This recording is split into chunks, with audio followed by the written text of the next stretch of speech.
Hello বন্ধুরা, তোমরা সবাই কেমন আছো? আজকে ব্লগটা শুরু করলাম বিকেল থেকেই।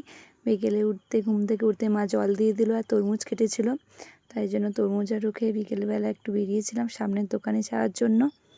তেল নেই বাড়িতে, তেলটা শেষ হয়ে গেছে, মানে সাদা তেল। তাই জন্য মা বললো যে সামনের দোকান থেকে নিয়ে আসতে, এই দোকানেই তেল আনতে এসেছিলাম।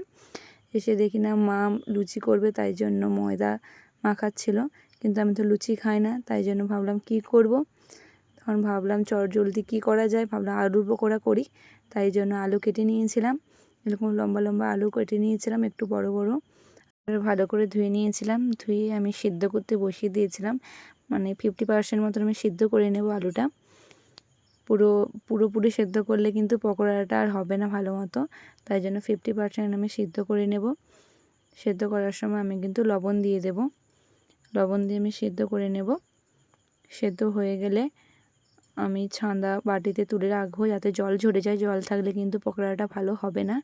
তাই জন্য আমি একটা থালায় আলুগুলো ঢেলে দিয়েছিলাম, যাতে শুকনো হয়ে যায় তাড়াতাড়ি। আর একটা বাটিতে আমি লঙ্কা গুঁড়ো নিয়ে নিয়েছিলাম, তার সঙ্গে জিরে গুঁড়ো, গরম মশলা গুঁড়ো আর 3 চামচ মতো, বড় চামচে 3 চামচ কর্নফ্লাওয়ার নিয়ে নিয়েছিলাম। আর 2 চামচ মতো বেসন নিয়ে নেব। তোমরা যদি এর থেকে বেশি করতে চাও পকোড়া আলু, তাহলে বেশি বেশি করে নেবে। আমি ওই 5-6টা আলুর মতন, বড় আলুর মতো করেছিলাম, তাই জন্য আমি এইটাই লেগেছে আমার।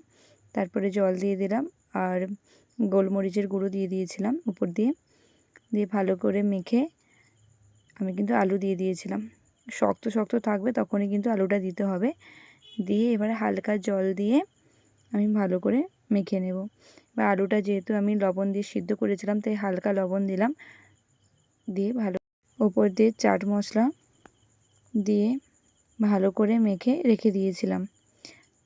তারপরে কড়াইতে তেল দিয়ে দিয়েছিলাম। তেল যা গরম হয়ে যেতে আমি একটা আলু ছেড়ে দিয়েছিলাম। দিয়ে ভালো করে লাল লাল করে ভেজে নিতে হবে। লাল লাল করে ভেজে নিলেই রেডি আমার চটজলদি আলুর পকোড়া। তোমরাই কমেন্ট করে বলো যে কেমন হয়েছে। ভাজা ভাজা হয়ে যেতে আমি কিন্তু তুলে নিয়েছিলাম। আমার সবগুলো ভাজা কিন্তু কমপ্লিট হয়ে গেল। আমি ওপর দিয়ে চাট মশলা ছড়িয়ে দেব। ছড়িয়ে দিলেই আমার একদম রেডি আলুর পকোড়া। আজকের মতন এইটুকুই। কিছু ভালো লাগলে প্লিজ লাইক, কমেন্ট, শেয়ার করে দিও।